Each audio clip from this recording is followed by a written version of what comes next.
오늘 함께 묵상할 성경 말씀은 시편 105편 1절에서 11절 말씀입니다. 시편 105편 1절에서 11절 말씀입니다.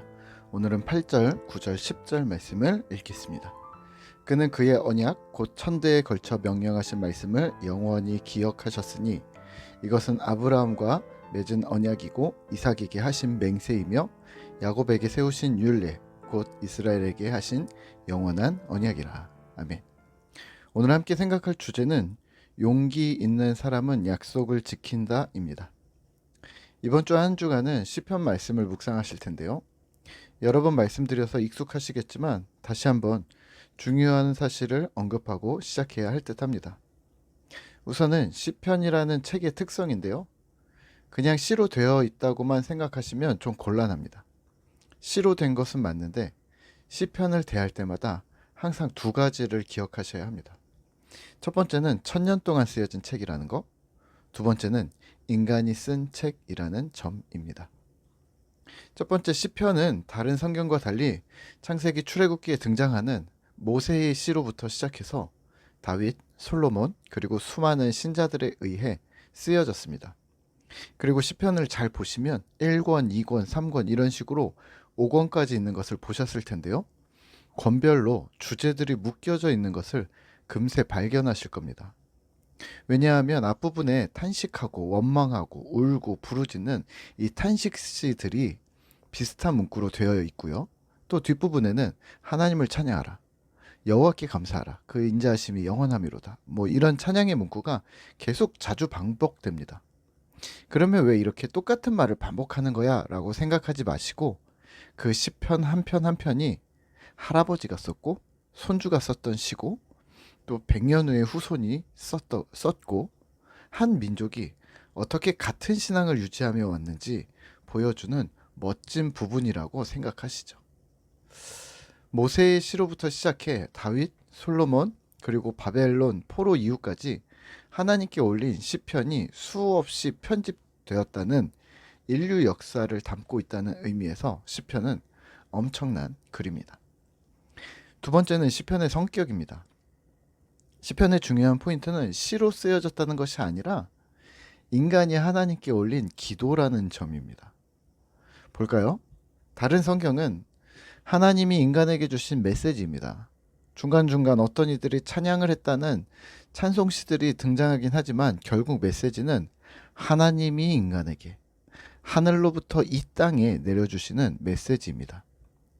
반대로 시편은요, 인간이 하나님께 올려드린 메시지입니다. 감히 인간이 하나님께 메시지를 올린다고요? 네, 그것이 기도입니다. 엄청난 사실인 거죠. 그리고 성경 66권에 당당히 인간이 하늘로 올린 슬픔의 눈물, 기쁨의 찬양이라는 기도라는 형식으로 수록되어져 있습니다. 믿음의 조상, 믿음의 대를 잇는다는 관점에서 시편은 오늘을 살아가는 우리에게 명확하게 믿음의 전술을 보여주고 있습니다. 오늘 우리가 묵상한 시편 105편은 그런 측면에서 보면 우선 찬양으로 시작합니다. 저자 스스로 하나님을 찬양하고 또한 찬양을 독려합니다. 1절, 2절, 3절입니다. 여호와께 감사하고 그의 이름을 불러 아뢰며 그가 하는 일을 만민 중에 알게 할지어다. 그에게 노래하며 그를 찬양하며 그의 모든 기이한 일들을 말할지어다. 그의 거룩한 이름을 자랑하라. 여호와를 구하는 자들은 마음이 즐거울지로다. 아멘. 감사와 찬양을 올려드리라. 여호와를 기꺼이 자랑해야 한다고 말합니다. 주목할 부분은 8절부터인데요. 8절입니다. 그는 그의 언약 곧 천대에 걸쳐 명령하신 말씀을 영원히 기억하셨으니. 하나님은 자신의 언약, 천대에 걸쳐 명령하신 말씀이라면 인간 역사 그대로라고 보시면 될 텐데요. 천대니까요. 인간 모든 역사 속에서 하나님이 명령하셨고 언약하신 일이 있다는 겁니다. 그게 뭘까요? 부연 설명입니다. 9절에 아브라함, 이삭, 야곱, 온 이스라엘에게 주신 언약. 이렇게 전 세대를 아우르는 언약이니 영원한 언약이라고 하셨습니다. 내가 너로 민족을 이루고 땅을 주고 나라를 만들고 무엇을 해서 하나님 백성 만드시겠다는 말씀이었습니다. 결국은 언약은 하나님께서 우리를 하나님 백성 만드신다는 말입니다. 자, 여기에서 8절에 나오는 언약이라는 단어에 집중하죠. 언약은 무엇일까요? 네, 맞습니다. 약속입니다. 약속은 어떤 특성이 있을까요? 약속은 상대방이 있습니다. 간혹 나와의 약속이라 해도 결국 약속은 누군가 대상이 명확히 있는 겁니다. 그러니까 약속을 하는 순간 지켜야 하는 의무가 자연스레 생기는 겁니다. 몇 년 전에 어떤 어르신과 약속을 정한 적이 있습니다. 2주 후에 그날 뵙죠. 그래서 다이어리에 적어두었습니다. 그리고 그날 그 장소에 가서 기다렸습니다. 약속 시간 30분이 지났길래 혹시 늦으시는가 해서 연락을 드렸습니다. 그랬더니 이러셨습니다. 제가 약속을 했었나요?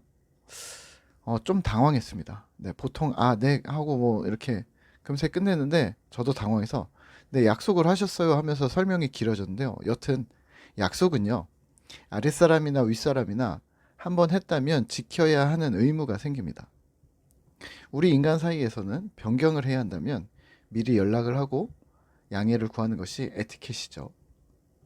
하나님의 언약이 중요한 이유가 바로 이 부분입니다. 첫째는 상대방이 있다는 겁니다. 둘째는 상대와 지켜야 하는 의무가 생긴다는 겁니다. 셋째는 반응을 요구한다는 것이고요. 하나님이 나와 인간과 언약을 맺으셨다는 말은 우리와 관계가 있다는 말입니다. 혹시 길거리에 지나는 사람과 내일 커피 약속을 할 수 있을까요? 더욱이 내가 커피값을 내야 하는데 굳이 그래야 할 이유는요? 관계성입니다. 하나님이 우리를 자녀로 인식하시기 때문에, 남남이 아니라 자녀로 인식하시기 때문에 그래서 언약이 시작되는 겁니다.